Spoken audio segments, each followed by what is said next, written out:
बूढ़ी अम्मा का दर्द। 3 साल हो चुके थे बेटे को अपना घर छोड़कर विदेश में बसे हुए। इन 3 सालों में बूढ़ी माँ और ज़्यादा बूढ़ी हो गई थी।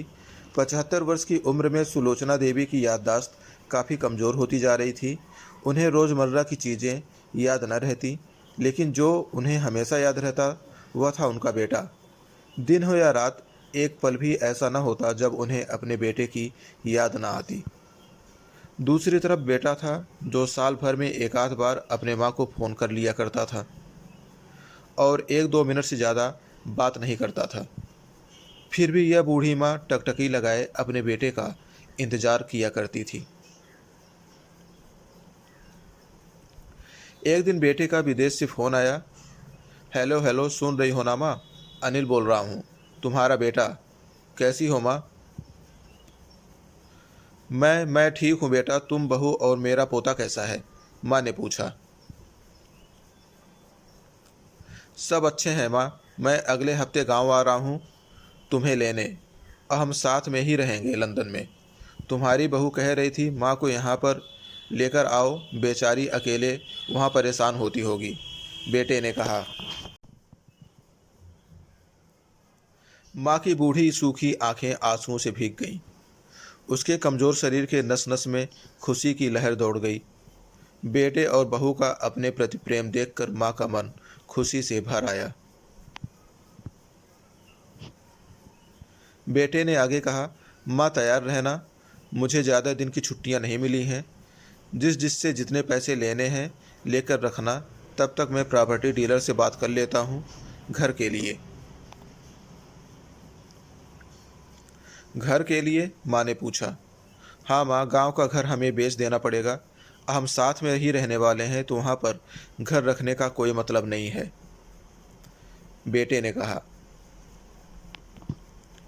बुढ़ापे की वजह से ठीक से चलने में असक्षम माँ ने पूरे मोहल्ले में घूम घूम कर अपनी इस खुशखबरी को सबको सुनाया। सभी को खुशी हुई।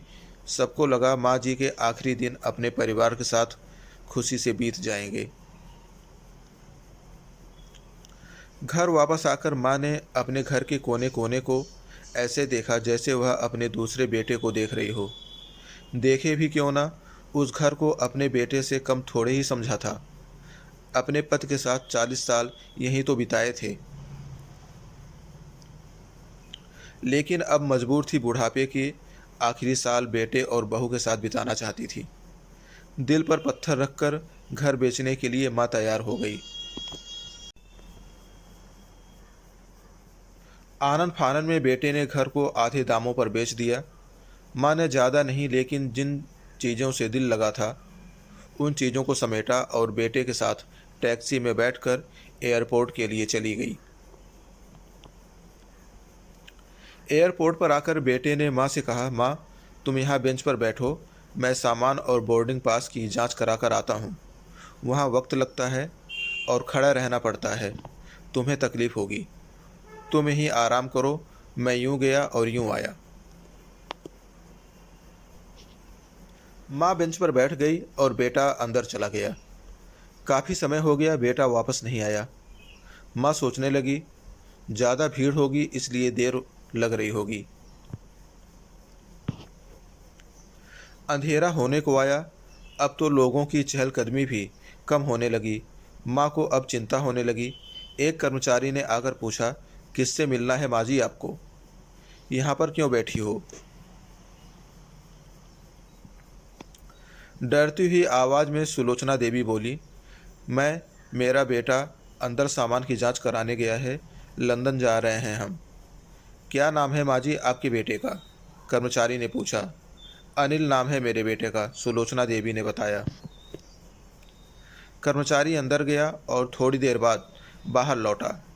उसने सुलोचना देवी से कहा, माँ जी, लंदन जाने वाली फ़्लाइट तो दोपहर में ही जा चुकी है और आपका बेटा भी उस फ्लाइट में बैठकर लंदन जा चुका है। अब आपके यहाँ बैठने का कोई मतलब नहीं है। आप भी अपने घर चली जाइए।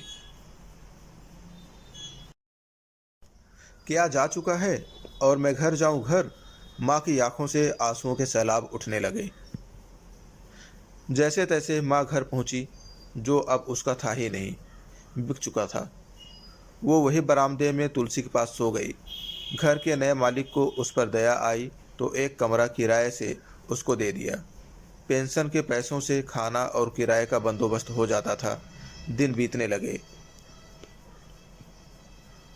कुछ दिनों बाद घर के नए मालिक ने सुलोचना देवी से कहा, माँ जी, आप अपने रिश्तेदारों के यहाँ जाकर क्यों नहीं रहती हैं?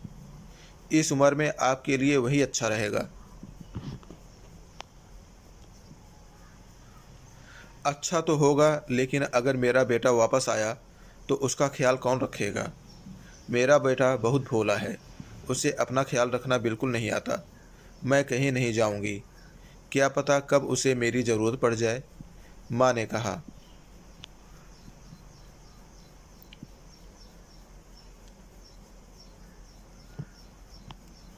कृपया चैनल को लाइक, शेयर और सब्सक्राइब कर दें व बेल आइकन को जरूर